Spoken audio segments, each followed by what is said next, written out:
Hi masters, for you మీకోసం ఛానల్కి స్వాగతం సుస్వాగతం. ముందుగా మన జగద్గురువైన బ్రహ్మర్షి పితామహ పత్రిజీ గారికి, మన గురుమాతకి నా ఆత్మ ప్రణామాలు మాస్టర్స్. ఓకే మాస్టర్స్, ఈరోజు మన ఛానల్కి సీనియర్ పెరుగుడు మాస్టర్ అయిన శ్వేత మేడం వచ్చారు మిర్యాలగూడ నుంచి. మేడంని సాధారణంగా ఆహ్వానించుకుందాం. ఈరోజు మేడం చెప్పబోయే టాపిక్ ఆర్థిక స్థితిని పెంచుకోవడం ఎలా అనే మంచి టాపిక్ ఎంచుకున్నారు. మేడం వెల్కమ్ చెప్దాం. నమస్తే madam, welcome madam. Thank you. ముందుగా మనందరి గురువైన బ్రహ్మర్షి పితామహ పత్రిజీ దంపతులకు హృదయపూర్వక నమస్కారాలు. అలాగే ప్రతిరోజు ఎంతో అద్భుతమైన ఆత్మజ్ఞానాన్ని ఇస్తున్న తటవర్తి దంపతులకు హృదయపూర్వక నమస్కారాలు. అలాగే ఈ జూమ్ సెక్షన్ లో ఉన్న ఆత్మబంధువులందరికీ నా నమస్కారం. నాకు ఇంత చక్కని అవకాశం ఇచ్చిన ఫర్ యూ ఛానల్ మీకోసం టీం అందరికి కూడా హృదయపూర్వక నమస్కారాలు. Thank you madam, thank you. నా పేరు శ్వేత, మాది మిర్యాలగూడ. ఈ రోజు నేను చెప్పబోయే టాపిక్ ఆర్థిక స్థితి పెంచుకోవాలంటే. చూడండి, ఎవరిని చూసినా బాధపడుతూ ఉంటారు. నాకు సరిగ్గా డబ్బు లేదు అని కొంతమంది తప్పులు చేస్తుంటారు, పాపాలు చేస్తూ ఉంటారు, అధర్మంగా సంపాదించాలని చూస్తూ ఉంటారు.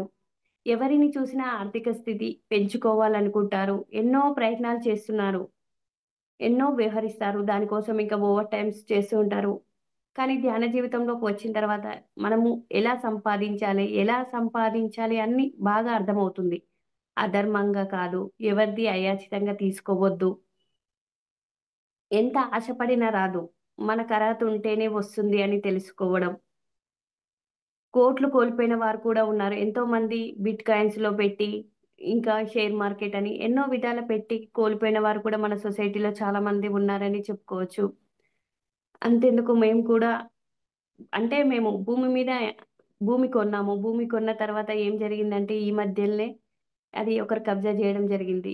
60 లక్షల రూపాయల ఫ్లాట్, 200 గజాలు.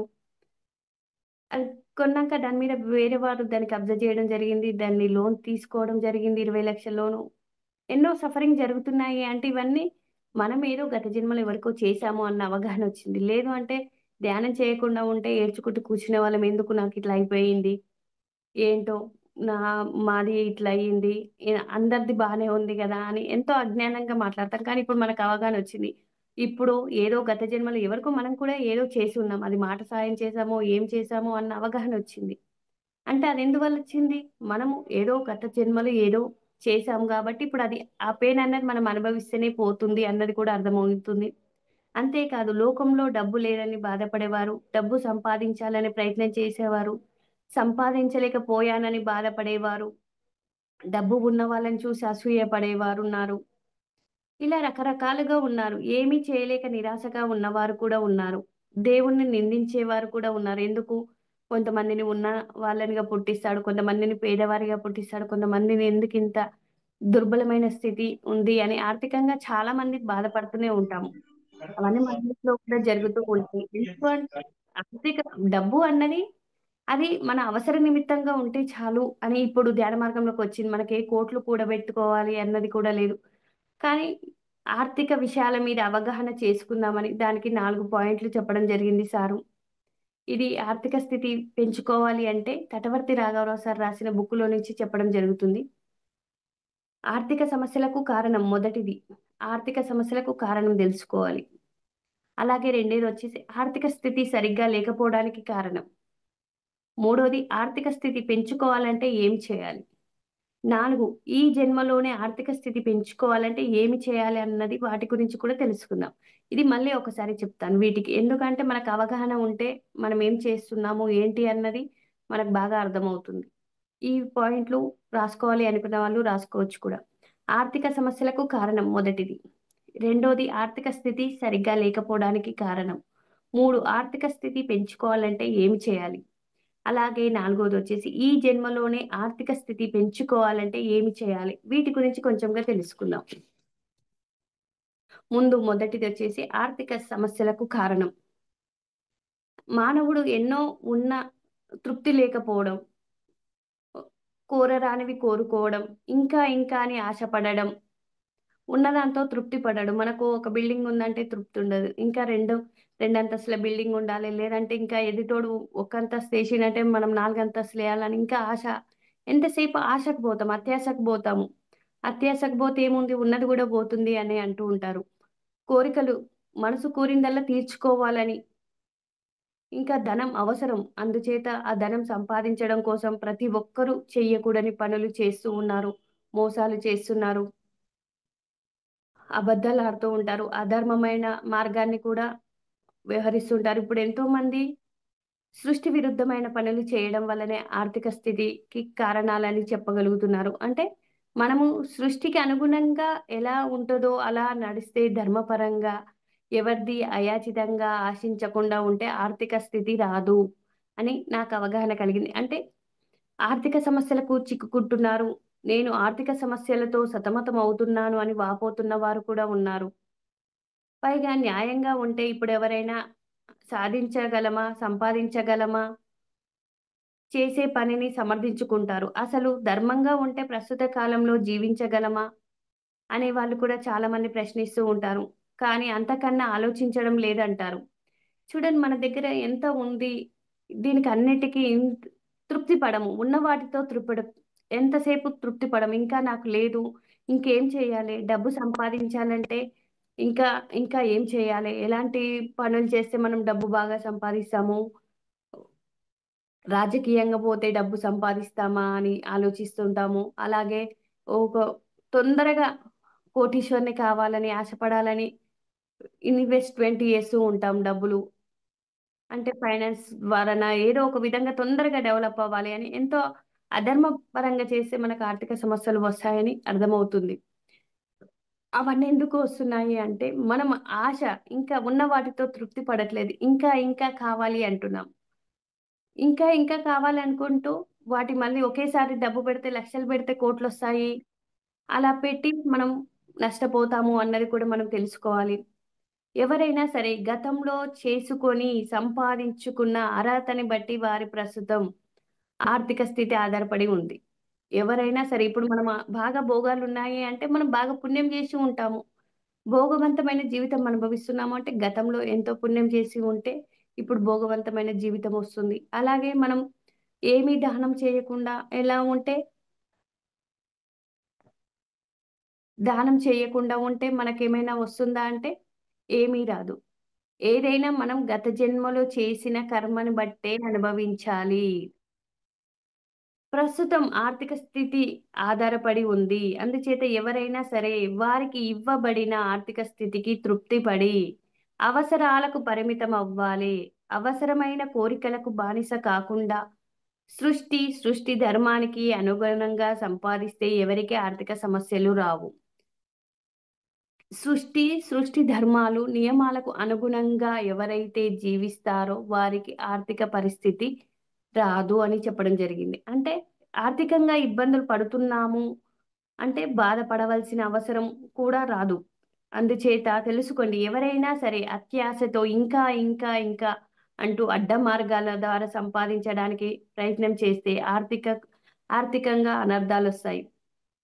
కారణం అందుచేత తెలుసుకోవాలి. ఆర్థిక సమస్యలకు కారణం కోరికలు, అత్యాస, ఇంకా మనసుకు సంబంధించినవన్నట్టు. ఇంకా ఆ కోరిక మనసు ఏం చేస్తుంది, ఒక కోరిక నెరవేరిందంటే ఇంకా కోరిక.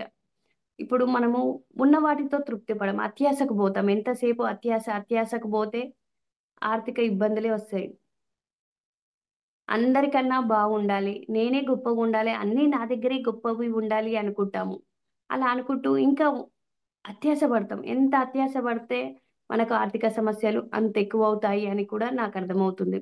ఎప్పుడు కూడా ధ్యాన మార్గంలో రాకముందు కోరికలు ఉండేటివి కానీ, ఎప్పుడైతే ధ్యాన మార్గంలోకొచ్చామో సద్గురువు సాంగత్యం పొందుతూ ప్రతిరోజు వారిచ్చే జ్ఞానం వల్ల ఇవన్నీ కూడా జీవితంలో ఏవి జరుగుతున్నా అన్నీ కూడా కల లాంటివే, అన్నీ స్వప్నం లాంటివే అని కూడా బాగా అర్థమవుతుంది. ఎందుకంటే మన కంటికి కనిపించేవన్నీ కూడా అసత్యాలే. శాశ్వతమైంది కాదు అని తెలుసుకుంటున్నాము. మరొకడు తెలుసుకోండి ఇంకా ఈ సృష్టిలో ఎవరు అర్హత బట్టి వారికి ఆర్థిక స్థితి ఇవ్వబడింది. ఎవ్వరి అర్హతని బట్టి వారికి ఆర్థిక స్థితి ఇవ్వబడింది. అందుకు ఒకడు పుట్టుకతోనే కోటీశ్వరుడు కావచ్చు. చూడండి 'ముఖేష్ అంబానీ' వాళ్ళ మనవడు పుట్టాడు. ఆయన పుట్టుకతోనే కోటీశ్వరుడుగా ఉంటాడు. అదే ఒక దరిద్రుడు వాళ్ళ ఇంట్లో కొడుకు పుడితే వాడు పుట్టుకతోనే దరిద్రాన్ని అనుభవిస్తున్నాడు అంటే అది వారు చేసుకున్న అర్హతని బట్టి వస్తుంది. అందుచేత అర్హతకు మించి ఆశిస్తే సృష్టి విరుద్ధంగా ప్రయత్నిస్తే అనర్థాలు, ఆర్థిక ఇబ్బందులు కలుగుతాయి. అందుచేత సంపాదించడానికి అతిగా కష్టపడవలసిన పని లేదు. మీకు అతిగా కష్టపడినా, మామూలుగా కృషి చేసినా ఉండవలసిందే ఉంటుంది. రావాల్సిందే వచ్చి తీరుతుంది. పోవాల్సింది ఉంటే మనకు అర్హత లేకుంటే పొయ్యి తీరుతుంది కదా! మనం ఇప్పుడు ఎంత బాధపడ్డా, ఏమి చేస్తున్నా పోయిందనుకో ఏమనుకుంటాము? అయ్యో! పోయిందే అని బాధపడుతూ ఉంటాము. వస్తేనేమో సంబరం ఉంటుంది. పోతే బాధగా ఉంటుంది. అంటే మన అర్హతను బట్టి వచ్చింది అనుకోము. మనం ఎక్కువ దీనికోసం కష్టపడాల్సిన అవసరమే లేదు. మనకెప్పుడు రావాలో, ఏ టైంలో రావాలో మన అర్హతను బట్టి వస్తుంది. ఏదైనా సృష్టి నియమం ప్రకారము, ధర్మాల ప్రకారమే మన జీవితం సాగుతుంది. మనం గత జన్మలో చేసిన కర్మానుసారమే మన జీవితం ఉంటుంది అని అయితే నాకు చాలా బాగా అర్థమవుతుంది. అందుచేత ఎవరైనా సరే ఆర్థిక ఇబ్బందులు ఉండకూడదు అనుకుంటే ధర్మంగా సంపాదించాలి. ఆర్థిక ఇబ్బందులు ఉండొద్దు అంటే ధర్మంగా సంపాదించాలి. అంటే ఇప్పుడు చూడండి ఎన్నో వాటిలలో మనం ఒక పనికి వెళ్ళాలి అంటే లంచాలు బాగా తీసుకునే వాళ్ళుంటారు. ఆ పనికి డబ్బులు పెడితేనే పని అయితది. అది మనకు అధర్మం అని తెలుసు కానీ మనకు పని గావాలి కదా! మనకు పని గావాలంటే పెట్టాల్సిందే. అది తప్పని తెలుసు. ధ్యాన మార్గంలోకొచ్చినాక మనం ఇవ్వడం తప్పే, తీసుకోవడం తప్పే అని తెలుస్తుంది. కానీ మనకు పనులు కావాలి అంటే మనం ఇస్తుంటేనే మనకు పని తొందరగా అవుతది. లేదంటే మన పని పెండింగ్ పడుతూ ఉంటది. కనీసం ఇక్కడి నుంచైనా అర్హతని పెంచుకునే ప్రయత్నం చెయ్యాలి. అర్హత అన్నది ఇస్తేనే వస్తుంది. అర్హత అన్నది ఇస్తే వస్తుంది. నువ్వేదిస్తే అంతే వస్తుంది. సృష్టిలో ఏదైనా సరే ఏదిస్తే అంతే వస్తుంది. ఇస్తేనే అర్హత వస్తుంది. మనకేది కావాలంటే అది ఇవ్వాలి అని తెలుసుకోవాలి ముందు. మనకు బాగా డబ్బు కావాలి అంటే ఇప్పుడు భవిష్యత్తు జన్మైనా బావుండాలి. భవిష్యత్తులో అయినా బాగా సుఖంగా, సంతోషంగా ఉండాలంటే ఇప్పుడైనా మనం ఇవ్వడం నేర్చుకోవాలి. ఏదైనా ఇస్తేనే అర్హత వస్తుంది సృష్టికి. మనము ఇస్తేనే అర్హత వస్తుంది. మనం ధనం పెరగాలనుకునే వారు ధనాన్ని ఇవ్వడం ప్రయత్నించాలి. లోక కళ్యాణకరమైన పనులు చెయ్యడానికి ధనాన్ని వినియోగించాలి. మరియు ఆర్థిక స్థితి రావాలి అంటే ఎవరైనా బాగా ధ్యానం చేయాలి. ధ్యానం ద్వారానే సాత్విక గుణంలోకి వస్తే వారికి ఎవరు చెప్పనవసరం లేకుండానే ఇవ్వడానికి ప్రయత్నిస్తారు. ఆటోమేటిక్‌గా వారికి భవిష్యత్తులో ధనవంతులవుతారు. అంతేకాదు అధర్మమైన పనులు చెయ్యకపోవడం వల్ల ఆర్థిక ఇబ్బందులు కూడా రావు. మనం ఏదైనా ఇస్తే వస్తుంది. మనకు పత్రి సార్ కూడా ఎప్పుడూ చెప్తాడు. ఏదైనా పంచింది పెంచబడుతుంది. దాచింది దోచబడుతుంది. అంటే మనకేది కావాలంటే అది ఇవ్వాలి అంటాడు. దీనికి ఎగ్జాంపుల్‌గా సాయిబాబా సచ్చరితలో ఒక టాపిక్ చెప్తాను. సాయిబాబా ఒకతన్ని రూ. 5 ఇవ్వమని అడుగుతాడు. అప్పుడు అడిగినప్పుడు నా దగ్గర డబ్బు లేదని తను చెప్తాడు. తను చెప్పినప్పుడు తనేమంటాడంటే సాయిబాబా, "నువ్వు యోగ వాసిష్టం చదువుతున్నావు కదా! అందులో నుంచి ఇవ్వు నాకు" అన్నాడు. అంటే అక్కడ ఇవ్వవలసింది మన దగ్గర డబ్బే కాదు అడిగినప్పుడు ఇయ్యవలసింది. మన దగ్గర ఏదుంటే అది ఇవ్వడానికి ప్రయత్నం చేయాలి. సాయిబాబా ఏమన్నాడు? "నువ్వు యోగ వాసిష్టం చదువుతున్నావు కదా! అందులో నుంచి కొన్ని విషయాలు నాకు చెప్పు. నువ్వేం తెలుసుకున్నావు? నువ్వేం గ్రహించావు? ఇవ్వు" అని అడిగినప్పుడు మనం ఇయ్యాల్సింది డబ్బే కాదు. మనకేది కావాలంటే అది ఇవ్వాలి. రూ. 5 కోసం ఎన్నో తిప్పలు పడుతూ ఉంటాడు. ఎంతో మందిని అడుగుతూ ఉంటాడు. ఒకతను బ్రహ్మజ్ఞానం కావాలి, నాకు బ్రహ్మజ్ఞానం కావాలి అని అంటూ ఉంటాడు. సాయిబాబా తను డబ్బు మీద మమకారం ఉందా లేదా అని పరీక్షించనీకి తన ముందే ఎంతో మందిని పంపిస్తూ ఉంటాడు. కానీ ఎవ్వరు ఇవ్వరు. బయటికి పోయినా లేదంటాడు. షాప్ మూసుంది అని అట్లా ఎంతో మందిని పంపిస్తూ ఉంటాడు. ఎవ్వరూ లేదని అంటారు. కానీ తన దగ్గర రూ. 250 ఉంటాయి. రూ. 5 తీసివ్వడు. ఆయనకు బ్రహ్మజ్ఞానం కావాలి అని అంటూ ఉంటాడు. రూ. 5 అంటే మన దగ్గర ఉన్న 5 గుణాలని కూడా మనం అర్పించలేదు. నీకు బ్రహ్మజ్ఞానం కావాలి అని అంటున్నావు అని అంటాడు సాయిబాబా. బ్రహ్మజ్ఞానం కావాలి అంటే ముందు నీ ధనాశ పోవాలి అన్నాడు. అంటే నీ దగ్గర రూ. 250 ఉండి కూడా నువ్వు ఇవ్వడానికి సంకోచిస్తున్నావు అన్నాడు. అంటే తన జోబులో నుంచి తీసి డబ్బులు లెక్కబెట్టగానే సరిగ్గా అవి రూ. 250 ఉంటాయి. అంటే తన దగ్గర ఉన్నా కూడా ఇవ్వడానికి ఇష్టపడలే కానీ నీకు నేను జ్ఞాన బోధన చేయాలా? ఆత్మజ్ఞానాన్ని బోధించాలా అంటాడు సాయిబాబా. అంటే మనం ఏదైనా ఇస్తేనే వస్తుంది. ఈ రూ. 5 నువ్విస్తే నువ్వు జ్ఞానాన్ని పొందే అర్హత నీకొచ్చేది అని చెప్పడం జరిగిందక్కడ. అది మనం తెలుసుకోవాలి. ఏదైనా ఇస్తేనే వస్తుంది. ఏదైనా సరే దాచిపెట్టింది దోచబడుతుంది. ఈ వర్డ్ నాకైతే చాలా బాగా అర్థమైంది. మనకి ఇది ధ్యాన మార్గంలోకి వచ్చిన తర్వాత ఇవ్వాలి అని మన సహజ గుణం అయిపోతుంది. మనం బలవంతంగా ఇవ్వము. ఏదైనా సరే ఇప్పుడు చూడండి, మనకిప్పుడు ఎన్నో పిరమిడ్‌లొచ్చాయి. ఎంతో పెద్ద పెద్ద ప్రాజెక్ట్‌లొచ్చాయి. పత్రి సార్ దగ్గర డబ్బులుండి ప్రాజెక్ట్‌లు కట్టాడా? లేదు. అక్కడ ఆయన ఇచ్చిన ఒకటే మాట. ఎప్పుడూ పత్రి సార్ ఒక మాట అంటూ ఉంటాడు. డబ్బుకు లోటు లేదు. జ్ఞానానికి లోటు ఉంది. ఈ భూమి మీద జ్ఞానానికే లోటు ఉంది అంటాడు. అంటే మనం దేని మీద ఏదిస్తే అదే వస్తుంది. ఎప్పుడు డబ్బుకు లోటు ఉండదు. జ్ఞానానికే లోటు ఉందంటే మనం ఏది సంపాదించుకోవాలి అన్నది తెలుసుకోవాలి. ఈ శరీరం తీసుకున్నదే సాధన చేసి జ్ఞానం పొందడానికి అని నాకు ఈ ధ్యాన మార్గంలోకొచ్చిన తర్వాత అర్థమైంది. ఇక్కడ ఉండేటివి, కనిపించేటివి అవన్నీ కూడా అశాశ్వతమైనవే. ఆది శంకరాచార్యులు గూడా అంటాడు. "అన్నీ మిథ్యే" అంటే అంతా మాయే అని కూడా అన్నాడు. మనం ఇవన్నీ చూసి మురిసిపోతుంటాం. నాకు బ్యాంక్ బ్యాలెన్స్ ఇంతుంది. ఇన్ని కోట్ల బిల్డింగుంది. ఇంత బంగారముంది. ఇవన్నీ చూసి మురిసిపోతూ ఉంటాం. కానీ అవన్నీ మిథ్యే అన్నాడు. అంటే అవన్నీ కూడా అశాశ్వతమైనవే. అవన్నీ కూడా ఇక్కడ వదిలి వెళ్ళవలసినవే. ఆర్థికంగా సమస్యలకు 2 కారణాలు ఉంటాయని చెప్పడం జరిగిందిక్కడ. ఒకటి ఆర్థికంగా దెబ్బతినడము. 2 ఆర్థికంగా ఎదగలేకపోవడము. ఒకటి ఆర్థికంగా దెబ్బతినడము. 2 ఆర్థికంగా ఎదగలేకపోవడం. వీటి గురించి కూడా కొంచెంగా తెలుసుకుందాం. అంటే కొంతమంది కొన్నాళ్ళు ఆర్థికంగా బాగానే ఉంటారు. తర్వాత ఎందుకో తెలియదు. ఆర్థికంగా దెబ్బతిని వాళ్ళకు ఉన్నవన్నీ అమ్ముకుంటారు. అప్పుల పాలవుతారు. అలాగే ఉదాహరణకు 'రిలయన్స్' ముఖేష్ అంబానీ బ్రదర్స్ అనిల్ అంబానీ చూస్తే మనకు తెలుస్తుంది. ఆయన కొన్ని రోజులు బాగా కొన్ని సంవత్సరాలే బాగా ధనవంతుడిగా జీవించాడు. తర్వాత అప్పుల పాలయ్యారని మనం ఎన్నో న్యూస్ పేపర్‌లో కూడా వినడం జరిగింది. అలా అప్పుల పాలయ్యారు అంటే ఒకప్పుడు బాగా ఉండి ఇప్పుడు లేకుండా ఉండడము అంటే గతంలో పుణ్యం చేసినప్పుడు భోగవంతమైన జీవితం అనుభవిస్తాము. అలాగే అధర్మము, అన్యాయము ఏవైనా చేసి ఉంటే ఆర్థిక ఇబ్బందులు వస్తుంది. ఆర్థికంగా దెబ్బతింటారు. అప్పుల పాలవుతారు అన్నది కూడా నేను తెలుసుకుంటున్నాను.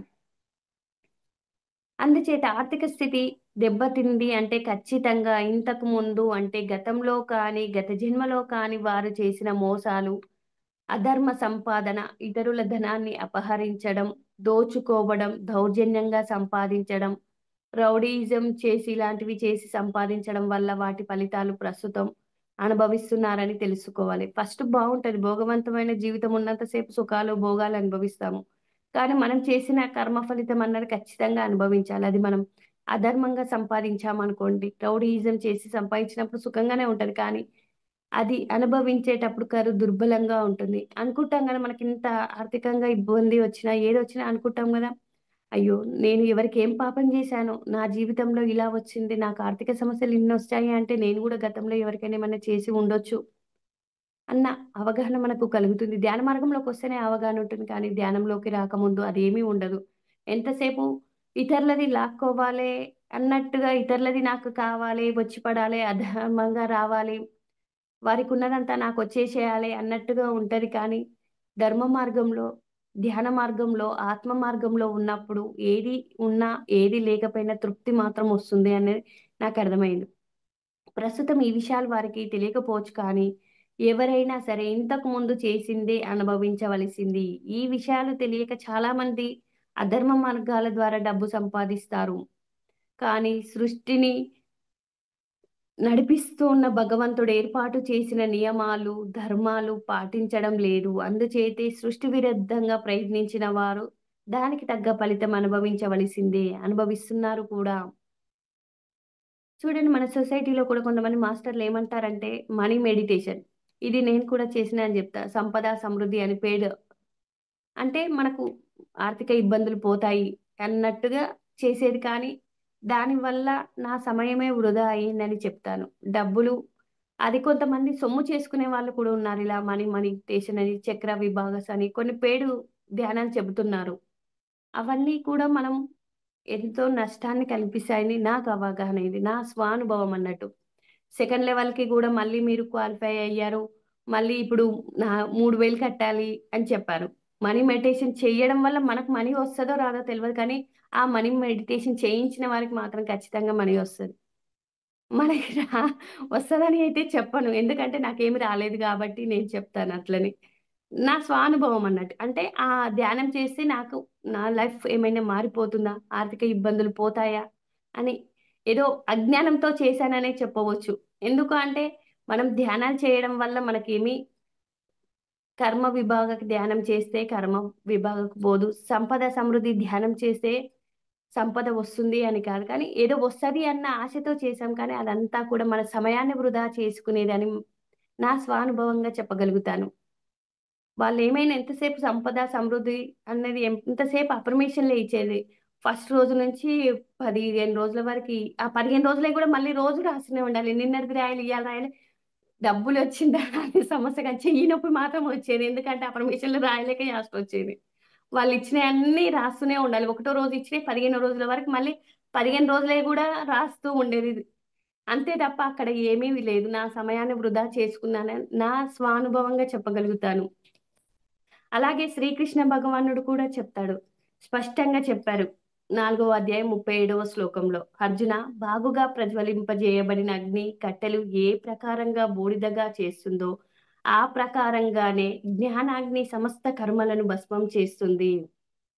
దీన్ని బట్టి శ్రీకృష్ణుల వారు జ్ఞానం అనే అగ్నిలోనే కర్మలు దగ్ధమవుతాయి స్పష్టంగా చెప్పారు. అందుచేత తెలుసుకోండి, జ్ఞానం సంపాదించుకోకుండా ఊరికే కూర్చొని కర్మ పోయింది అనుకుంటే ఏమీ లాభం లేదు. అంటే మనం ఊకనే సంకల్ప ధ్యానాలు చేస్తూ ఉంటాం. కర్మ పోయింది అని విభాగక ధ్యానం చేస్తాం. కర్మ పోతుందా అంటే ఏమి పోదు. చూడండి, ఇప్పుడు సమ్మరొచ్చింది. సమ్మరొచ్చిందని మనం ఏసీ ఆన్ చేసుకోకుండా హిమాలయాలు బొమ్మలు పెట్టుకుంటే కూల్‌గా ఉంటదా అంటే ఉండదు. అదే వింటర్ సీజన్‌లో చలికి వణుకుతున్నాము అని అగ్ని బొమ్మలు పెట్టుకుంటే వేడి వచ్చేస్తదా అంటే ఏమీ రాదు అన్నది నాకర్థమైంది. అంటే ఏవైనా సరే వస్తాయి. ఇది ఆశించి చేస్తే అసలేమీ రాదు అని కూడా అర్థమైంది. మనకు ధ్యానం వల్ల జ్ఞానం అన్నాడు. జ్ఞానం వల్లనే ముక్తి, మోక్షం అన్నాడు. ఎంత జ్ఞానం సంపాదించుకుంటే కర్మ దగ్ధమవుతుంది అని శ్రీకృష్ణ భగవానుడు అంత స్పష్టంగా చెప్పాడు. అంటే మనం ఎంత జ్ఞానం పొందితే అప్పుడు మన కర్మ దగ్ధమవుతుంది అన్నది బాగా అర్థమవుతుంది. ఊరికే మిమ్మల్ని ఆకర్షించడానికి అలా మభ్యపెడతారు. అల్పం లాంటి ధ్యానాల వల్ల ఏమీ ప్రయోజనం లేదు. మీకు నిజంగా కర్మ పోవాలి అంటే జ్ఞానం సంపాదించుకోండి. జ్ఞానం ఎలా సంపాదించుకోవాలంటే మనకు పత్రి గారు చెప్పారు కదా! నేను మా మేడం కూడా అదే చెబుతున్నాం కదా! అంటున్నారు. అంటే ఏదైనా సరే ఒకవేళ జ్ఞానం పొందలేకపోతే కర్మలు అనుభవించవలసిందే. జ్ఞానం రావాలి అంటే జ్ఞానం పొందాలి. మనమంతా జ్ఞానం అంటే ఏమనుకుంటున్నాం? ఏదో అనుకుంటున్నాం జ్ఞానం అంటే. జ్ఞానం అంటే మన కంటికి కనిపించని విషయాల గురించి ఎంత ఎక్కువ అవగాహన మనకుంటే అంత కర్మ దగ్ధమవుతుంది. ధ్యానం బాగా చేయడం వల్ల మన బుద్ధి వికసిస్తుంది. బుద్ధి వికసిస్తే మనం ఏ పని చేయాలి, ఏ పని చేయకూడదు విచక్షణ జ్ఞానం వస్తుంది. మన శక్తి పెరుగుతుంది. దానివల్లనే మనం ఏదైనా సాధించుకోవచ్చు. అలాగే నాకు ఇడ్లీ తినాలని ఉందని సంకల్పం పెట్టుకొని కూర్చొని ధ్యానం చేస్తే ఇడ్లీ తినగలుగుతానా? తినలేను. దానికి తగ్గ కృషి చేయాలి. ఎప్పుడైతే కృషి బజారుకు వెళ్లి రవ్వ తీసుకురావడం, పప్పు తేవడం, నానబెట్టడం ఆ ప్రాసెస్ చేస్తేనే మనం తినగలుగుతాం గానీ, నేను కళ్ళు మూసుకొని నేను ధ్యానం చేస్తున్నాగా నాకు ఇడ్లీ తినాలి అంటే తింటామా అంటే తినలేము. ఏదైనా మనం కృషి చేయాలి. కృషిని బట్టే ఏదైనా ఫలితం ఉంటుంది అని నాకు బాగా అర్థమవుతుంది. ఒకవేళ జ్ఞానం పొందలేకపోతే కర్మలు అనుభవించవలసిందే. అందుచేత అలాంటి ధ్యానాల వల్ల ఏ ప్రయోజనం లేదు. ఫలితం ఉండదు అని తెలుసుకోండి అన్నాడు. అలా ఆర్థిక సమస్యలు ఉన్నవారు ఏమి చేయాలి అంటే, సృష్టి నియమాలకు అనుగుణంగా ప్రయత్నించాలి. అప్పుడే మీ భవిష్యత్తు మారుతుంది. ప్రస్తుతం మీ ఆర్థిక స్థితి బాగోకపోయినా కనీసం భవిష్యత్తయినా బాగుంటుంది. అందుకే ఎవరికైనా గతంలో చేసిన కర్మలను బట్టి రావాల్సి వస్తుంది. పోవాల్సింది పోతుంది. అందుచేత ఏమీ చెయ్యకుండా ఏడుస్తూ కూర్చుంటే ఏమీ రాదు. కనీసం ఇప్పుడైనా సృష్టికి అనుగుణంగా ప్రయత్నించి మీ భవిష్యత్తు మార్చుకోండి. మన భవిష్యత్తు బావుండాలంటే ఇప్పుడే మనం చేతిలో ఉంది. మన భవిష్యత్తు జన్మలు బావుండాలి అంటే జ్ఞానం పొందాలి. జ్ఞానం వల్లనే మనకన్నీ వస్తాయి. ధ్యానం బాగా చేయాలి. తీవ్రాతి తీవ్ర సాధన చేయాలి. మనకు ఒక సాధన అద్భుతమైన సాధన ఉందండి. ఆ సాధన వల్లనే మనం ఏదైనా సాధించుకోవచ్చు అని బాగా అర్థమవుతుంది. ఎందుకంటే సాధననే మనం ఈ శరీరం తీసుకున్నదే సాధన కోసం, జ్ఞానం కోసం అన్న అవగాహన వచ్చింది. ఎంతో మంది ఉన్నారు. 300 నుండి 350 జన్మలు దాటిన వాళ్ళే ఈ ధ్యానం మీద, ఈ జ్ఞానం మీద ఆసక్తి కలిగింది గాబట్టే మనమందరం సమయానికి జూమ్‌కి వచ్చేస్తున్నాము. ఎందుకంటే జ్ఞానకాంక్ష ఉంది. మనలో జ్ఞానకాంక్ష పెరుగుతుంది కాబట్టి సమయానికి జూమ్‌కి వస్తున్నాము. ప్రతి ఒక్కరిచ్చే మాస్టర్ సందేశాన్ని వింటున్నాము. ఆసక్తిగా వింటున్నాము అంటే మనకు కావాలి అని ఉంది. ధనం కాదు కావాల్సింది, జ్ఞానమే కావాలి అన్నది కూడా బాగా అర్థమవుతుంది కాబట్టి మనం ఇంత చక్కగా ప్రతిరోజు క్రమం తప్పకుండా వస్తున్నాము అంటే జ్ఞానకాంక్ష మనలో పెరిగింది. మనం దేహం కాదు ఆత్మ అని తెలుసుకున్నాం. ఆత్మకి కావాల్సింది ధనం అవసరం లేదు. జ్ఞానం అవసరం కాబట్టి జ్ఞానకాంక్ష మీద మనం సమయానికి వస్తున్నాము ఈ జూమ్‌కి అన్నది మనకర్థమవుతుంది.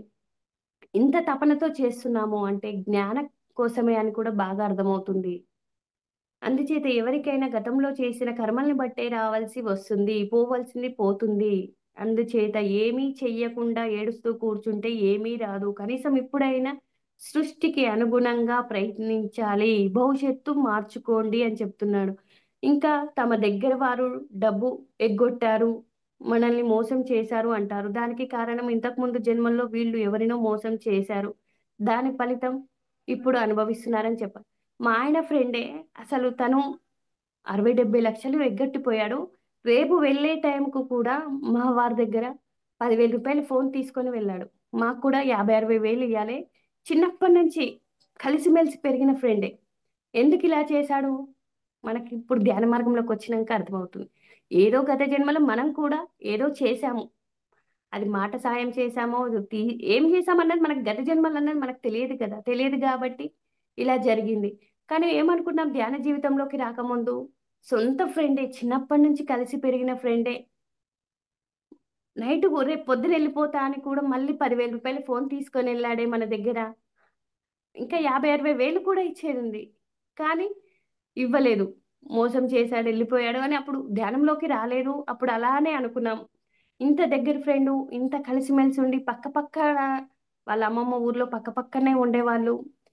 ఆళ్ళమ్మ మా అత్తయ్య ఫ్రెండు, తను మా ఆయన ఫ్రెండు. ఇలా జరిగింది ఏంటి అనుకున్నాం. అంటే అదంతా మనం గత జన్మలో ఏదో చేశాము అని ఇప్పుడు అవగాహనొచ్చింది. అప్పుడైతే మనల్ని మోసం చేసిపోయాడు. ఫ్రెండ్ అయ్యుండి ఎంత ఫ్రెండు, సొంత ఫ్రెండే మనల్ని మోసం చేసిపోయాడు. అంటే ఇదంతా మనకు అవగాహనకొస్తుంది. ఇప్పుడు ధ్యానంలోకొచ్చిన తర్వాతనే జ్ఞానం పెరిగిన కొద్దే అవగాహనొస్తుంది తప్ప, ఇప్పుడు ఎవరిని నిందలు వెయ్యం. మన భవిష్యత్తు ఇలా ఉంది అంటే మనం ఏదో చేశాము. గత జన్మలో చేశాము. లేదంటే మనం ఏదైనా పాఠం నేర్చుకోవాల్సింది ఉంది అన్న అవగాహనొచ్చింది. ప్రతిదీ మనకు జరుగుతున్న దాన్ని బట్టి ఏదో ఒక పాఠం మనం నేర్చుకోవాల్సింది ఉంది అన్నది బాగా అర్థమవుతుంది. అందుచేతనే తెలుసుకోండి పరమాత్మ నియమాల నుంచి ఎవరు తప్పించుకోలేరు. అంతేకాదు దెబ్బ వేయడం తేలిక కానీ దెబ్బ పడితే భరించడం కష్టం అని కూడా తెలుసుకోవాలి. దెబ్బ వేయడం ఈజీగానే ఉంటది. కానీ దెబ్బ పడితేనే ఎంత కష్టమన్నది అనుభవంలోకొస్తుంది. ఆర్థికంగా ఇబ్బందులు వస్తున్నాయి అంటే ఇవన్నీ కూడా మనం చేసిన కర్మ ఫలాలు. లేదంటే మనం ఇక్కడ ఏదైనా కొత్త పాఠం నేర్చుకోవాల్సింది ఉంది అన్న అవగాహన నాకు బాగా వచ్చేస్తుంది. అలాగే రెండోది ఆర్థికంగా ఎదగలేకపోవడానికి చాలా మంది ఆర్థిక స్థితి బాగాలేకపోతే పెంచుకోవడానికి ప్రయత్నిస్తారు. రాత్రి, పగలు కూడా ఓవర్ టైమ్స్ చేస్తూ కష్టపడుతూ ఉంటారు. కష్టపడితే ఆర్థిక స్థితి పెరగదు. కానీ కొంతమందికి ఏమీ కష్టపడకుండానే ఆర్థిక స్థితి పెరుగుతుంది. అందుచేత ముందు వీటికి కారణం తెలుసుకుందాం. తర్వాత పరిష్కారం కూడా తెలుసుకుందాం. ముందు మనం ఒక విషయం తెలుసుకోవాలంటే సృష్టిలో ఉన్న మనం ఈ సృష్టికర్త చేత సృష్టింపబడ్డాము. ఇక్కడ మనము అంటే మానవులే కాదు 84 లక్షల జీవరాశుల్లో కూడా సృష్టింపబడ్డాయి. అంటే ఇవన్నీ కూడా స్ సృష్టికర్త అంటే ఆ పరబ్రహ్మ ఏర్పాటు చేసిన సిద్ధాంతాలు, నియమాలు, ధర్మాలను అనుసరించి నడుచుకోవాలి. వీటికి విరుద్ధంగా ప్రవర్తిస్తే శిక్షలు పడతాయి. అంటే కష్టాలు, సమస్యలు వస్తాయి. అందుకే ముఖ్యంగా కర్మ సిద్ధాంతం అంటే నువ్వు ఏదైతే గతంలో చేసుకుంటావో దాని ఫలితం ఇప్పుడు అనుభవిస్తావు. అలాగే ఇప్పుడు చేసుకున్నదే భవిష్యత్తులో అనుభవిస్తావు. ఈ విషయం బాగా గుర్తుబెట్టుకోవాలి. మర్చిపోకూడదు అని బాగా అర్థమవుతుంది. కానీ ధ్యాన మార్గంలోకి రాకముందు కర్మ సిద్ధాంతం ఉందని కూడా నాకైతే తెలియదు. ఇవన్నీ గురువుల సాంగత్యం చేయడం వల్లనే వారిచ్చిన ధ్యాన మార్గం వల్లనే, జ్ఞానం పొందడం వల్లనే ఒక కర్మ సిద్ధాంతం ఉంది. అంటే మనం ఏ ఇత్తు పెట్టామో ఆ ఫలాలే పొందుతాము అన్న అవగాహన వచ్చింది. హింస చేస్తే హింసాకరమైన జీవితమే అనుభవిస్తాము. పుణ్యం చేస్తే భోగవంతమైన జీవితము అన్నది అవగాహనకొచ్చింది అంటే, మనం ఏదైతే చేసుకున్నామో అదే అనుభవిస్తున్నాము. కర్మ సిద్ధాంతం ఒకటుంది అని బాగా అవగాహనకొచ్చింది. ప్రతి ఒక్కరికి కర్మ సిద్ధాంతం అవగాహనమైతే ఏ తప్పులు, ఏ పాపాలు ఏవి చేయరు. ఎందుకంటే ఏవి చేసినా మళ్ళీ తిరిగి మనమే అనుభవించవలసింది. సృష్టి నియమాలు, సిద్ధాంతాలు ఉన్నాయి. అంటే అవన్నిటికి అనుగుణంగా నడిస్తే మన జీవితం ఎప్పుడూ ఆనందంగా ఉంటుంది. ఇక ఆర్థిక సమస్యలు, ప్రస్తుతం ఆర్థిక స్థితిగతులు మీరు చేసిన కర్మలను బట్టే ఆధారపడి ఉన్నాయి తెలుసుకోవాలి. భవిష్యత్తులో ఆర్థిక స్థితి దేని బట్టి ఉంటుంది అంటే, ఇప్పుడు మీరు చేసిన కర్మలను బట్టి ఆధారపడి ఉంటుంది. కర్మ సిద్ధాంతాన్ని అనుసరించి ఉంటున్నాం. మనం ఈ ధ్యాన మార్గంలోకొచ్చిన తర్వాత కర్మ సిద్ధాంతం బాగా అవగాహన చేసుకుంటాం. అప్పుడు ఏది కూడా అధర్మంగా చెయ్యము. అన్నీ ధర్మంగా ఉండాలి. మనం కర్మ సంచి ఖాళీ చేసుకోవాలనొచ్చాము. కానీ కర్మలు పెంచుకోము. ఎందుకంటే ధ్యాన జీవితంలోకి రాకముందు మన జీవితం ఒకలా ఉంటుంది. ధ్యానంలోకి వచ్చిన తర్వాత మన జీవితం మారిపోతుంది. పనులు మారిపోతాయి. మనం చేసే ఆలోచన మారిపోతుంది. అవన్నీ ఎలా మారిపోతాయి అంటే ధ్యాన సాధన వల్లనే మారిపోతున్నాయి మన పనులు, మన చేతలు. ఇంతకుముందు మనం ఖాళీ సమయం దొరికితే టీవీ చూసుకునేవాళ్ళం. ఇలా జూమ్‌కొచ్చేవాళ్ళం కాదు. అంటే ఇప్పుడు మనలో ప్రవర్తన మారింది గదా! మనం ఇంకా మనలో ఆత్మ అని తెలుసుకుంటున్నాం గాబట్టి జూమ్‌కొస్తున్నాము. ఏదైనా సరే మనం జ్ఞానం పెరిగినప్పుడు మన పనులు, మన మాటలు, మన చేతలు అన్నీ మారిపోతాయి. ధ్యానం ముందు, ధ్యానం తర్వాత మన జీవితం మనమే చూసుకుంటే మనమే అర్థమైతది. ఎలా ఉండేవాళ్ళం? ఎలా చేస్తున్నాం? మన పనులేంటి? మన మాటలేంటి? మన ఆహార వ్యవహారాలేంటి? అన్నీ ఎంత బాగా అవగాహనకొచ్చాయి అంటే, గురువుల సాంగత్యం వల్లనే అని చెప్పవచ్చు. ఇంకా చాలామంది ఆర్థిక స్థితి పెంచుకోవడానికి మొక్కులు మొక్కుతారు. ఇంకా కుబేర యంత్రాలు ఇవన్నీ పెడితే బావుంటుంది అని చెప్తూ ఉంటారు. ధ్యాన జీవితంలోకి రాకముందు ఈ యంత్రం బెట్టుకుంటే బావుంటది. ఆ యంత్రం బెడితే బావుంటది. మహాలక్ష్మి యంత్రం బెడితే బావుంటుంది. అలా ధనం పెంచుకోవడానికి ఎన్నో రకాలుగా చేస్తూ ఉంటారు. కానీ మనము అప్పుడు ఆలోచించము. ఒక యంత్రం పెట్టుకుంటేనే అంత లాభమొస్తే, మొత్తం యంత్రాలన్నీ వాళ్ళ దగ్గరనే ఉంటాయే. వాళ్ళకెంత ధనం రావాలి అన్న ఆలోచన మనకు లేదు. కానీ ఎంతో అజ్ఞానంగా కుబేరుని బొమ్మ పెడితే మనకు కలిసొస్తుంది. ధనలక్ష్మి యంత్రం పెడితే మనకు కలిసొస్తుంది. ధనం పెరుగుతుంది అనుకోని అలా చేస్తాం. కానీ ఇప్పుడు ధ్యాన జీవితంలోకొచ్చిన తర్వాత అర్థమవుతుంది. మనమే యంత్రం పెట్టుకుంటే మనకింత ఒక యంత్రం పెట్టుకుంటే ఇంత డబ్బొస్తుందంటే, వాడు అమ్మేవాని దగ్గర ఎన్ని యంత్రాలుంటాయి. అది ఆలోచించము. కానీ ఎప్పుడైతే ఆలోచిస్తే అర్థమవుతది. ఓహో! నేనెలాంటి అజ్ఞాని జీవితాన్ని గడిపామో అలా నమ్మకం చాలా మందికి ఉంటది. ఈ ఫోటో బెట్టుకుంటే మనకు కలిసొస్తుందా? ఆ ఫోటో బెట్టుకుంటే కలిసొస్తుందా? ఈ యంత్రం పెడితే కలిసొస్తుందా? అలా యంత్రాలు పెట్టుకుంటే కలిసొస్తుందా అని అవగాహనతో అట్లా పెట్టుకునే వాళ్ళు కూడా చాలా మంది ఉండేవాళ్ళున్నారు.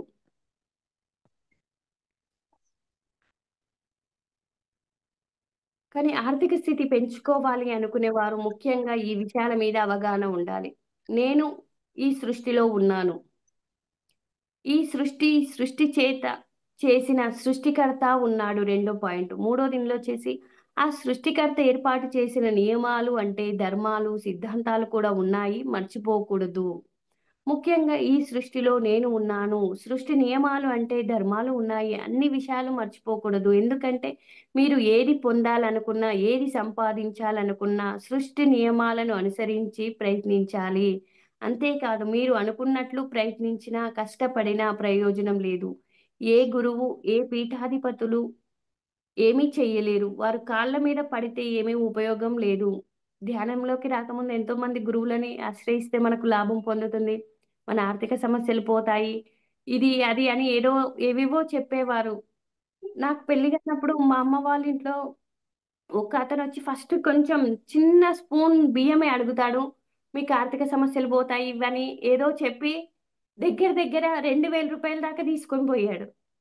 కానీ ఎంత అవ అజ్ఞానంతో అలా చేశాము అన్నది ఇప్పుడు అర్థమవుతుంది.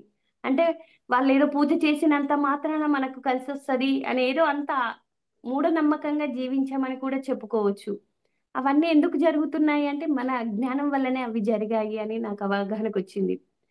ఎందుచేతనంటే మీరు ఏది పొందాలన్నా, ఏది సంపాదించాలన్నా సృష్టి నియమాలను అనుసరించే ప్రయత్నించాలి. అంతేకాని మీరు అనుకున్నట్లు ప్రయత్నించినా, కష్టపడినా ప్రయోజనం లేదు. ఏ గురువు, పీఠాధిపతులు ఏమీ చెయ్యలేరు. వారి పాదాలు పట్టుకున్నా ఏమీ లాభం లేదు. గురువు కూడా సత్య సాయిబాబా ఏమంటాడు? పాదాలు కాదు పట్టుకోవాల్సింది, పదాలు పట్టుకోండి అని చెప్తాడు. పదాలు పట్టుకుంటే మనం ఎదుగుతాము.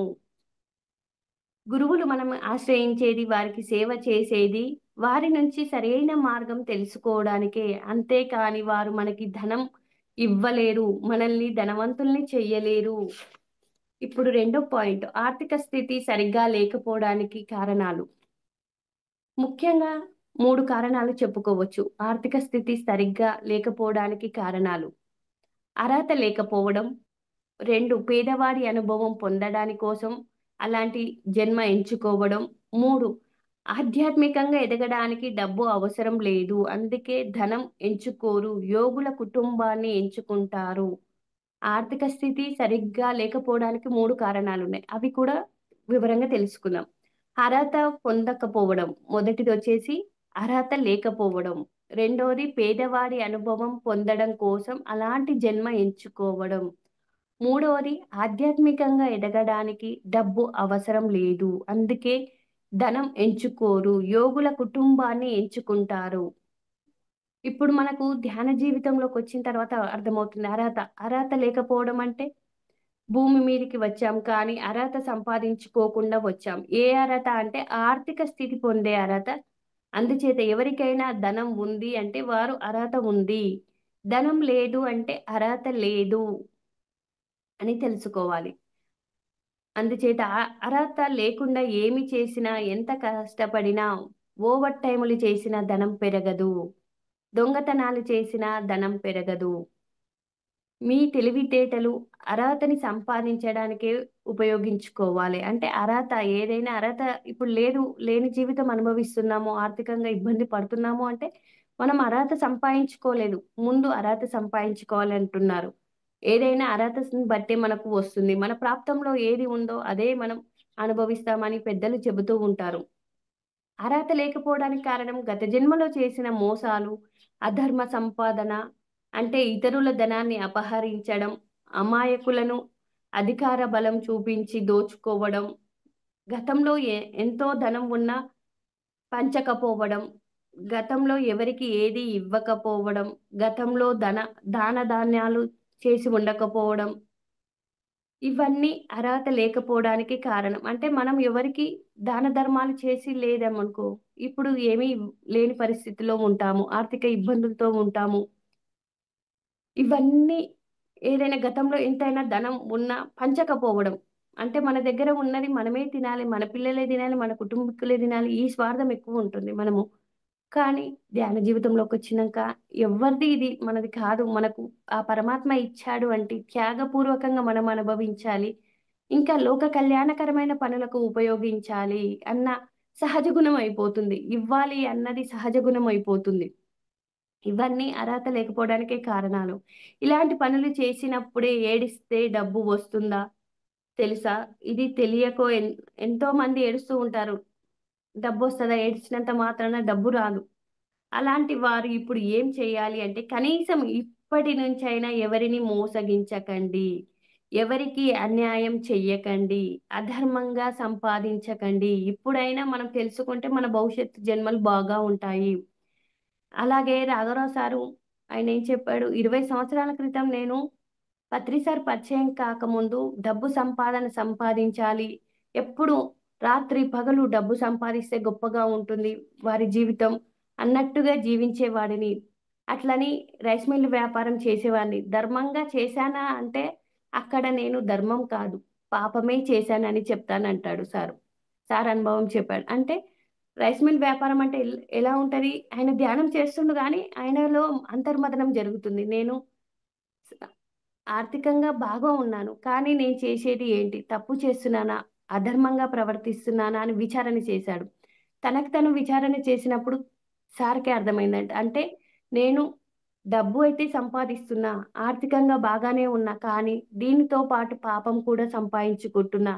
చెప్పేది ఒకటి, చేసేది ఒకటి కాదు ఉండాల్సింది. మనం ఏదైతే ఆచరిస్తున్నామో అది ఉండాలి. అంటే మనస, వాచ, కర్మణ ఒకే విధంగా ఉండాలి అని సార్‌కి విచారణ చేశాడండి. అంటే నేను చేసే వ్యాపారం అంతా అబద్దాలాడడము, మోసం చేయడము, అధర్మంగా ఉండడం ఇది సరైనది కాదు. నేను చెప్తున్నాను అంటే అందరికీ ఉపయోగపడే విధంగా ఉండాలి అని సారు ఆయన ఎంతో కోటీశ్వరుడు కాబట్టి వ్యాపారాలన్నీ మూసేశాడు.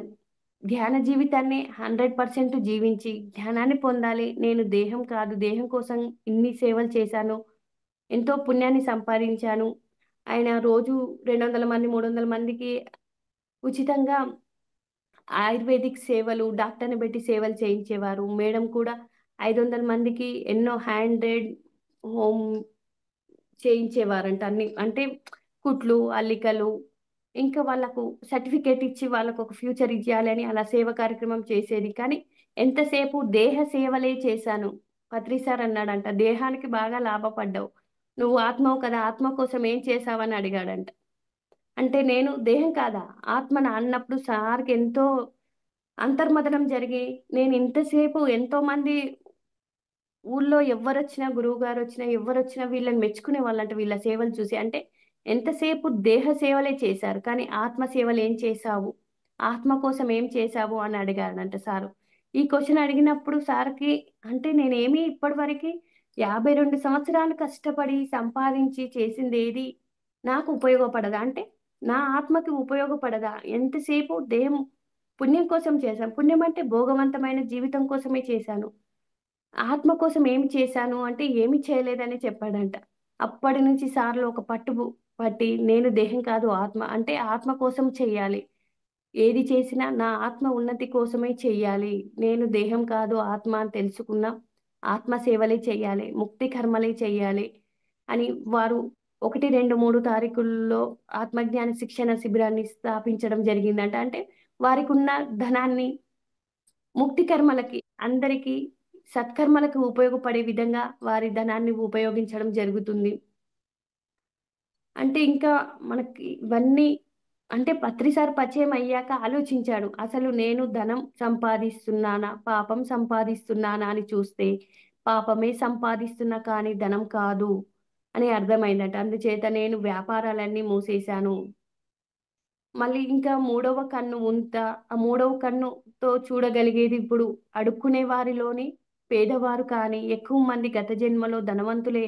కారణం ధనం ఉన్నప్పుడు సవ్యంగా ఉపయోగించుకోలేదు. సవ్యంగా ఖర్చు పెట్టలేదు. దానాలు చెయ్యలేదు. అవసరాలకు మించి ఉన్న ధనాన్ని సరదాలకు, విలాసాలకు, భోగాలకు, గొప్ప కోసం, ఆర్భాటాల కోసం ఖర్చు చేశారు. ఇవ్వబడిన ధనం పూర్తిగా వ్యర్థం చేయడమే కారణం. దుర్వినియోగం చేశారు. దాన్ని ఫలితం ఇప్పుడు పేదవారిలో అనుభవిస్తున్నారు. ఇదంతా ఇప్పటి నుంచైనా ధర్మంగా సంపాదించడం నేర్చుకోండి. మజ్జిగ మెతుకులు తిన్నా ఏవైనా ధర్మపరంగా తినాలి అని అంటారు పెద్దలు. అధర్మ సంపాదన ఉండకూడదు, అనుభవించకూడదు.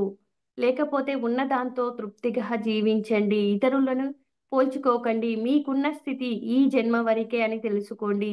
సరిగ్గా జీవిస్తే మరల మీ భవిష్యత్తు కూడా మారిపోతుంది. అందుచేత ఇతరులది ఆశించకండి. ఉన్న దానితో ఉన్నది దాచుకోకండి. ఎవరిది అపహరించకండి. ఉన్న దాంతో తృప్తిగా జీవించండి. అర్హత అన్నది ఎలా వస్తుంది? ఇంకో పాయింటొచ్చేసి అర్హత అన్నది ఎలా వస్తుంది? అర్హత అన్నది ఇస్తే వస్తుంది. ఎంత ఇస్తే అంతే వస్తుంది. ఎంత ఇస్తే అంటే అందుచేత ధనం కావాలి అనుకున్నవాడు ధనాన్ని ఇవ్వాల్సిందే. అందుకే పత్రిజీ ఎప్పుడు ఒక మాట ఎప్పుడు అంటుంటాడు. ఈ మాట ఎప్పుడు నాకు చెవులో తిరుగుతూ ఉంటది. పంచింది పెంచబడుతుంది. దాచింది దోచబడుతుంది. అంటే మనం ఏది కావాలంటే అది ఇవ్వాలి. మనకు ఇస్తేనే అర్హత వస్తుంది. ఇప్పుడు మనం జ్ఞానం కావాలి అనుకున్నామనుకో, మన దగ్గర పొందిన జ్ఞానం పంచాలి. ఏదైతే తెలుసుకుంటున్నామో అది పంచుతూ ఉంటే మనకు పెరుగుతూ ఉంది అని చెప్తూ ఉంటాడు గురువు. ఏదైనా సరే పంచింది పెంచబడుతుంది. దాచింది దోచబడుతుంది. ఇదెప్పుడు మనం గుర్తుంచుకోవాల్సింది. ఏదైనా సరే మన దగ్గర ఎన్నో అమూల్యమైనవి ఉన్నాయి. అంటే మన వాక్కు ద్వారా కానీ, మన సమయాన్ని కానీ, మన ధనాన్ని కానీ పుణ్యకర్మలు కాదు ముక్తి కర్మలు చేయాలి. పుణ్యకర్మలు అంటే బంగారు సంకెళ్ళంటాడు. పుణ్యకర్మలు అంటే భోగవంతమైన జీవితం. అంటే భవిష్యత్తులో సుఖంగా అనుభవించాలి అంటే పుణ్యం చేయాలి. పుణ్యం కాదు మనకు కావాల్సింది. ముక్తి కర్మలు చేయాలి. ఆత్మ కర్మలే చేయాలి. మళ్ళీ నేను రూ. 1,00,00,000 ఇస్తున్నాను. ఇక్కడ సృష్టిలో ఎలా ఉంటుందంటే సృష్టి ధర్మము రూ.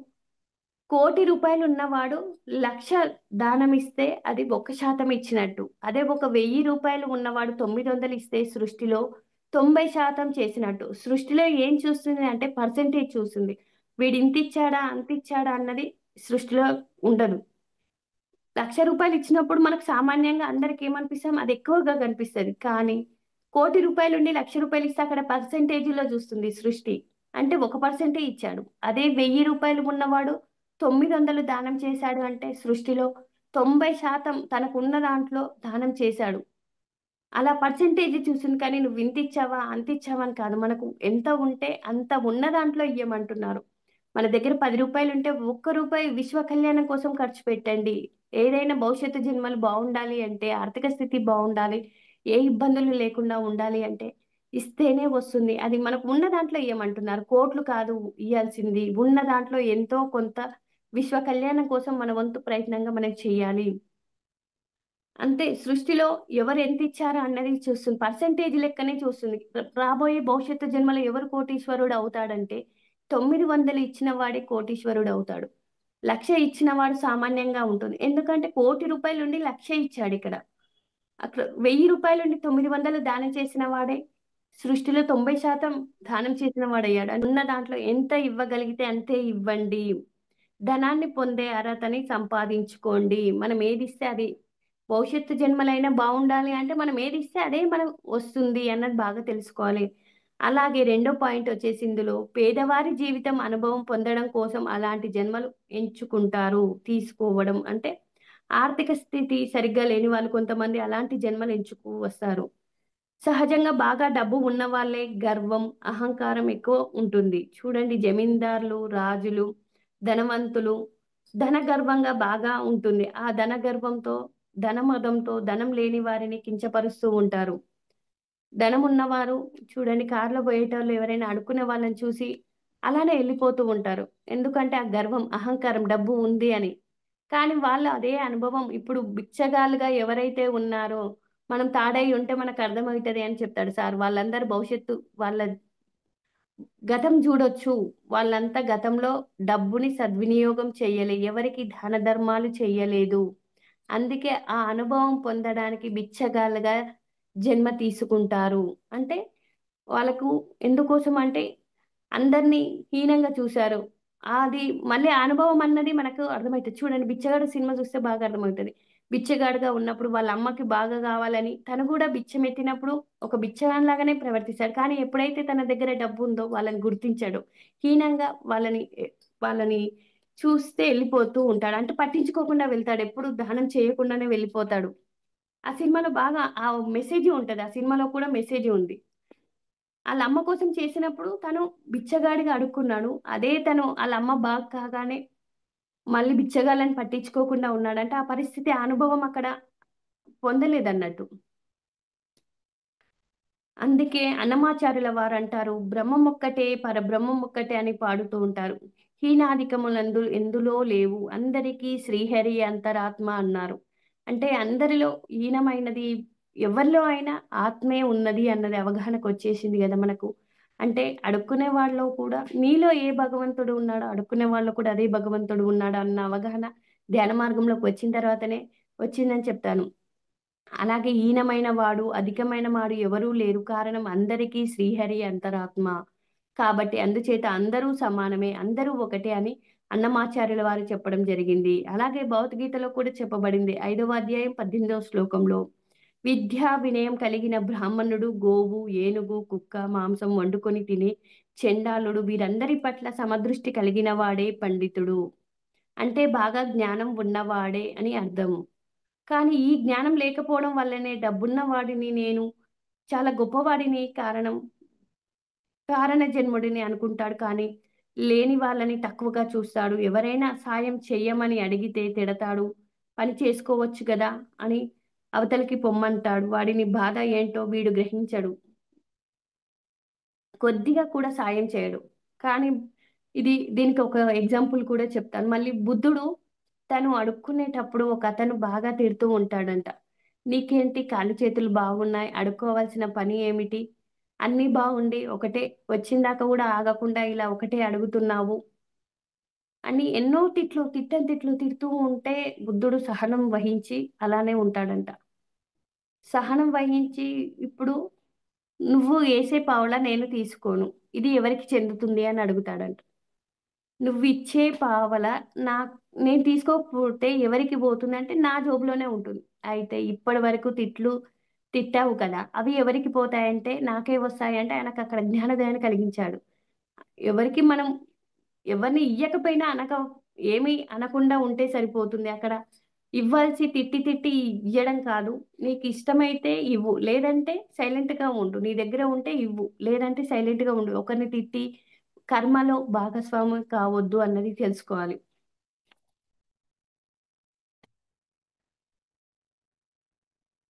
అంత ధనవంతుడయ్యి ఉండి కూడా ధనం లేని వాళ్ళకి సాయం చేయనందుకు కౌన్సెలింగ్ చేసేవాళ్ళు తిడతారంట. అంటే మనం చనిపోయిన తర్వాత మనకు పైన జనాలోకంలో కౌన్సెలింగ్ జరుగుతుంటే నువ్వు అంత ధనవంతునివయ్యుండి కూడా ఎవరికీ సాయం చెయ్యలేదు అని కౌన్సెలింగ్‌లో మాస్టర్స్ తిడుతూ ఉంటారంట. ఏంటి ఇలా అంటే మళ్ళీ నువ్వు జన్మ ఎంచుకోవాలి అంటే పేదవాడి జన్మ, అడుక్కునేవాడి జన్మ ఎంచుకొని ఆ అనుభవం పొందు నువ్వు అని చెప్పి అలా కౌన్సెలింగ్‌లో మనకు అలాంటి జన్మ ఇవ్వడం జరుగుతుంది అని కూడా నేను తెలుసుకోగలిగాను. అలాగే మనం ఇప్పుడు మూడో పాయింట్ వచ్చేసి ఆర్థిక స్థితి పెంచుకోవాలంటే ఇవన్నీ విన్న తర్వాత చాలామంది మరి మన జీవితం ఇంతేనా? ఏ దారి లేదా? ఇలాగే ఉండిపోవాలా?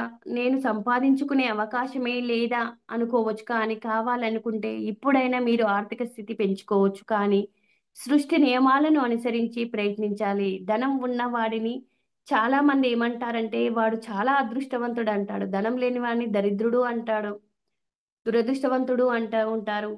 అంతేకాదు చాలామంది భగవంతుడు నాకు ఈ అదృష్టం కల్పించాడు అని భగవంతుడిని పొగిడేవాళ్ళు ఉన్నారు, తిట్టేవాళ్ళు ఉన్నారు. పేదవాడైతే నా జీవితం ఇలా పుట్టించాడు అని భగవంతుడిని నిందలు వేసేవాళ్ళు కూడా ఉన్నారు. కానీ ఆలోచిస్తే ఇదంతా భగవంతుడు చేసింది కాదు. ఎవరికి వారు చేసుకున్నదే. ఎందుచేతనంటే ఎవరికి వారు చేసుకొని సంపాదించుకున్నారు. అర్హతను బట్టే అలా ఉంది. అందుచేత కష్టపడడం, కృషి చేయడం ప్రధానం కాదు. అర్హత సంపాదించడమే ప్రధానం. అందుకే కృష్ణ భగవానుడిని అడుగుతాడంట, మరి మనం ఇలా ధ్యానం చేస్తూ మరణిస్తే ఏం జరుగుతుంది అంటే, ఏం అంటే మనకు అనుకూలమైన యోగుల ఇంట్లో జన్మ తీసుకోవడమైనా జరుగుతది. లేదా ధనవంతుల ఇంట్లో అయినా మనం జన్మ తీసుకోవడం జరుగుతుంది. మనకు ఎలాంటి ఆటంకాలు, ఏ ఇబ్బందులు లేకుండా ఆ కుటుంబంలో జన్మ తీసుకుంటాము అని చెప్పడం జరిగిందంట. అంటే మనం ఇక్కడ ఏం ఆలోచించాలి అంటే, ఎవరింట్లో జన్మ మనకి ఇప్పుడు మరణించిన తర్వాతైనా మనం ఎక్కడ ఆగిపోయిందో మళ్ళీ ఇప్పుడు ఏతో ఆగిపోతే మరు జన్మ భవిష్యత్తు జన్మలో బి నుంచి స్టార్ట్ అవుతది. మనకన్ని సాధనకు అనుకూలమైన వాళ్ళ ఇంట్లో జన్మ తీసుకుంటాము. ధనవంతుల ఇంట్లో జన్మ తీసుకోవడం జరుగుతుంది అని చెప్పడం జరిగిందంట.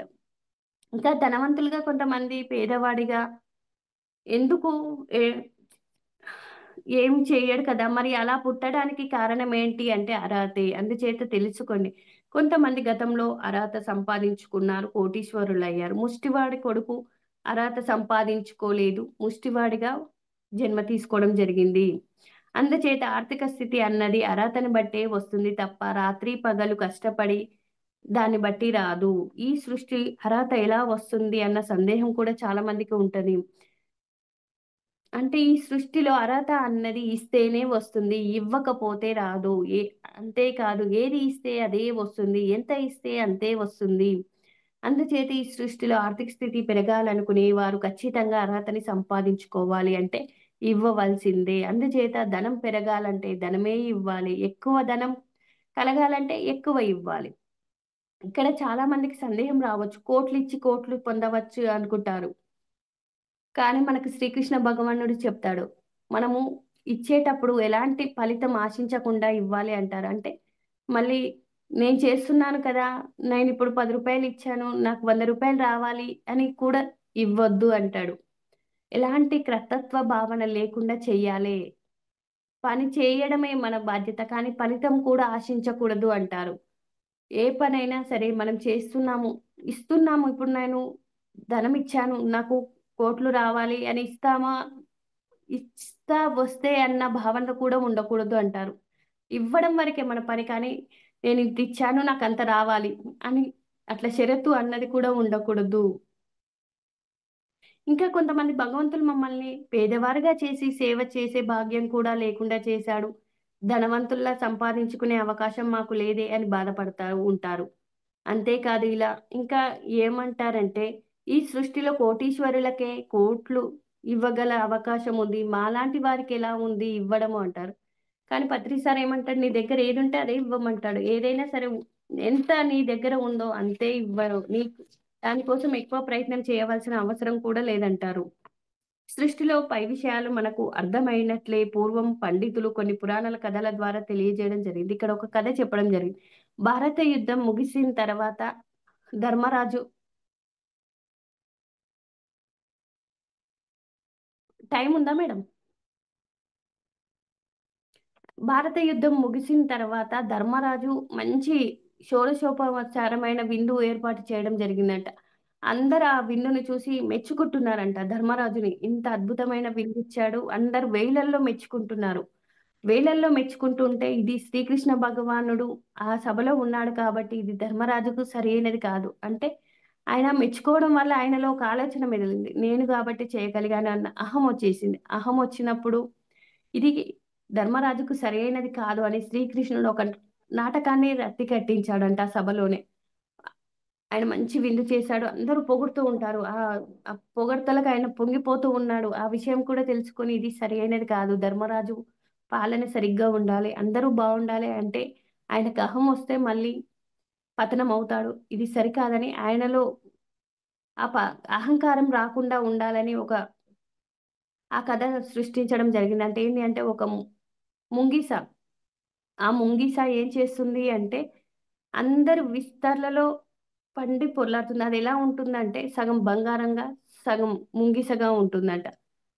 ఓ మా ఆయన ధర్మరాజు మంచి భోజనం పెట్టారు, మంచి ధర్మమైన భోజనం పెట్టాడు, షోడశోపమైన విందు పెట్టాడు, బాగా పుణ్యం ఎంతో అని చెప్పారు కదా, ఆయనది ఏమీ లేదు ధర్మరాజు, ఏమీ లేదు అంటే దీనికన్నా బాగా దానం చేసిన వారు ఎవరైనా ఉన్నారా అని ముంగిసని అడుగుతాడంట ధర్మరాజు.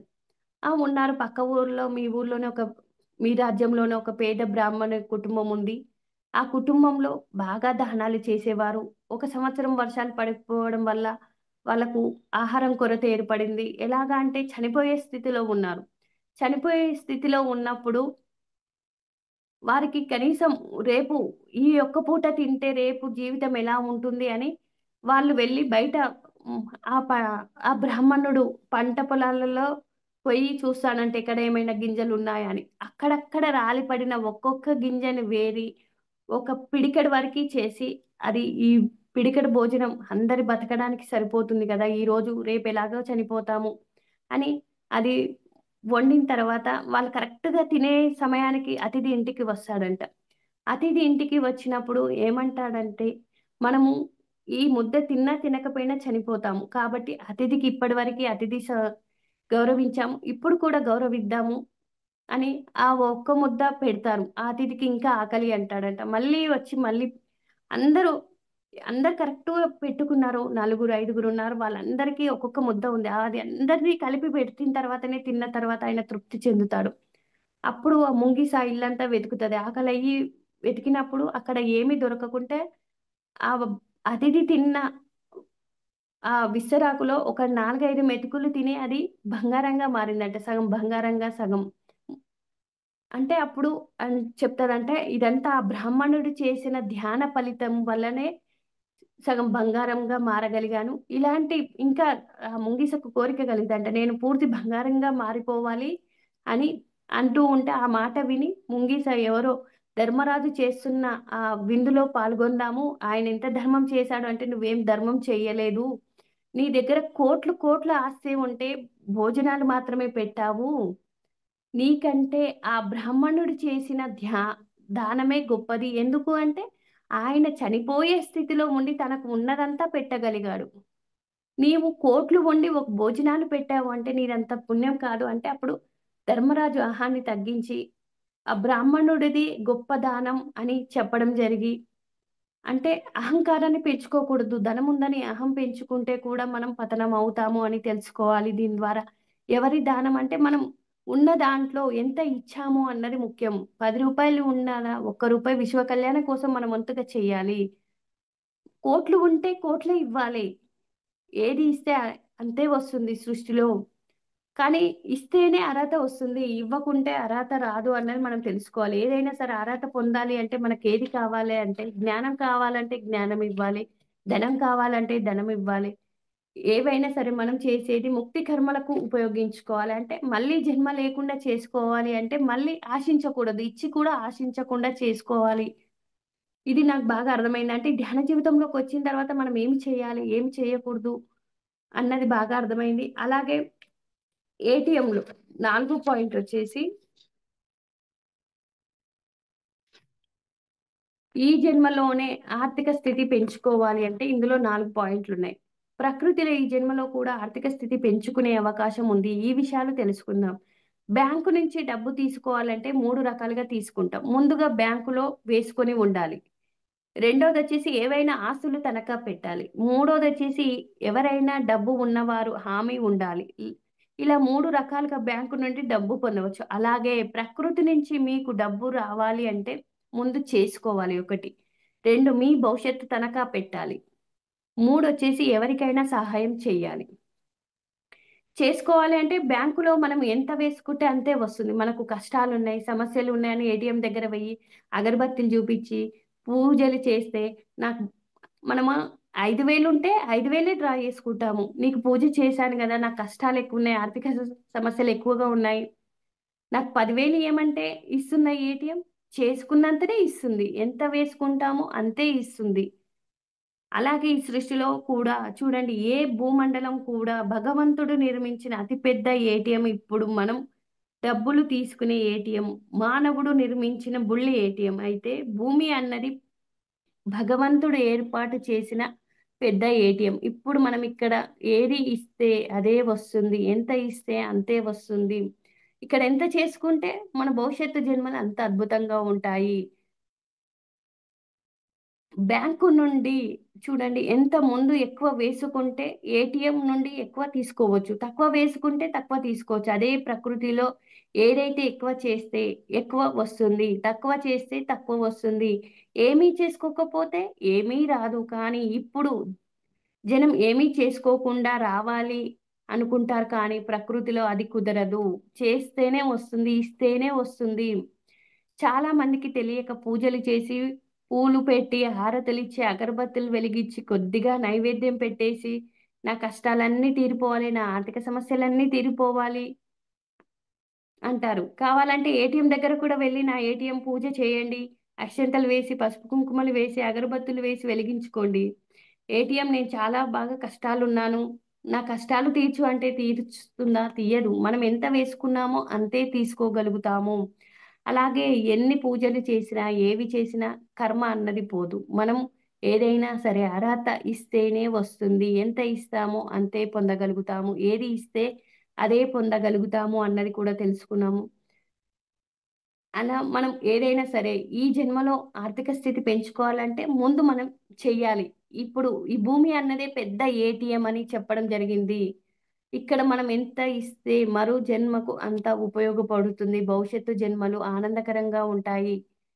నాకింత చక్కని అవకాశం ఇచ్చిన ఫర్ యూ ఛానల్ మీకు హృదయపూర్వక నమస్కారాలు. అలాగే పత్రి సార్‌కి, తటవర్తి దంపతులకి, ఈ జూమ్ సెక్షన్‌లో విన్న ఆత్మ బంధువులందరికీ నా హృదయపూర్వక నమస్కారాలు.